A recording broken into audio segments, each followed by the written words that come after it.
We've all seen it in the movies, right? The shadowy world of money laundering. But how does it actually work? Well, today, we're going to pull back the curtain on a pretty sophisticated scheme that shows you exactly how criminals try to turn a pile of illegal cash into a legitimate fortune. Okay, let's just jump right in. Let's say you do it. You pull off a heist, and now there's a cool $1 million in cash sitting right in front of you. You're rich, right? Well, not exactly, because you now have a huge, massive problem, and it has nothing to do with hiding the money. It has everything to do with trying to spend it. And that right there, that's a fundamental challenge that every single criminal with a duffel bag full of cash is up against. It's the problem of dirty money. So, what do we even mean by dirty money? It's simple, really. It's any cash that comes from a crime.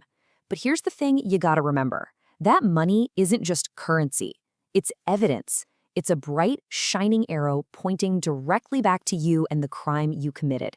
Think about it. The second you try to buy a fancy car or a house or even just deposit a big chunk of it into your bank account, bam, alarm bells start ringing everywhere.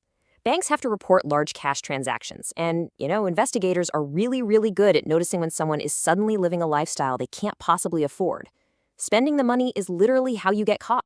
So, let's get back to our story. You're the thief, you've got the cash, now you have a puzzle to solve. $1 million. It's heavy, it's awkward, and at this very moment, it is totally, completely useless. The clock is ticking, you need a plan, and you need one fast. So here's the mission. The whole point of this entire operation is to create a believable, totally legal story for where this cash came from. We need to build a paper trail, a fake history that looks so real it can stand up to anybody who comes asking questions. So how on earth do we do that? Well, the first phase of the plan is all about setting the stage. We need to create the tools for our deception. This starts with a little bit of setup and a really clever bit of misdirection. Okay, here's how the first few moves play out. First, you find some unknown artist and pay them a few $100 to whip up a painting. Nothing special. This painting, well, it's now the key to everything. Next, you take $500,000 of your dirty cash and you use it to set up a shell company in a place with super secretive banking laws. Think like the Cayman Islands. And that cash gets deposited right into that company's brand new bank account. The pieces are now in place. Now let's move on to the next part, because this is where the real magic happens. We're going to use the art world's crazy reputation for insane prices to our advantage. It is time to stage an auction. And this is where it all comes together. You take the other $500,000 in cash, and you give it to a bunch of actors you hired to pretend to be rich art collectors. You set up a private, totally fake auction.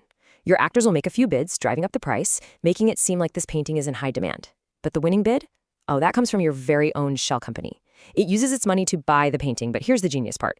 You report the sale at a crazy inflated price, let's say $1.2 million. You're not just cleaning the original million, you're making it look like you made a profit. So just look at how this money flows. It's a perfect circle. You, the robber, are the seller. Your shell company is the buyer. And the fake bidders?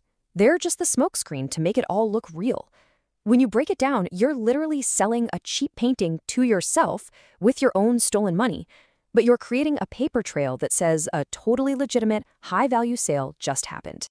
So after all this elaborate financial theater, what's the result? Well, you've done it. You've created the perfect story.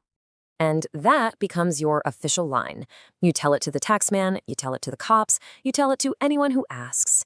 It's plausible, it's simple, and most importantly, you have the documents, the auction records to back it all up. You were just a lucky art investor who struck gold.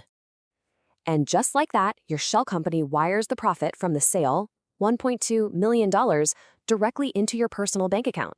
That incriminating pile of cash is now a perfectly legal, fully documented wire transfer. And that's the bottom line.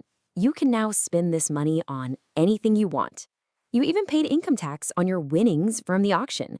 You have a clean paper trail from top to bottom. On the surface, it looks like the perfect crime, a complete success. But you knew there was a but coming, didn't you? This is where the fantasy of the perfect crime slams right into the cold, hard reality of the modern world. The truth is, pulling off a scheme like this today is incredibly difficult. Financial investigators have insanely powerful computers and AI that can trace money all over the globe. They can dig into shell companies, and they can find the links between you and those fake bidders. These digital breadcrumbs, they are almost impossible to completely erase. And that kind of leaves us with this final thought, doesn't it? The methods might be brilliant, but the risk of getting caught has never been higher. In a world of digital surveillance and global financial tracking, creating a lie that's truly perfect is nearly impossible. It really makes you wonder, is all the stress and all the complexity of trying to clean dirty money ever really worth the crime in the first place?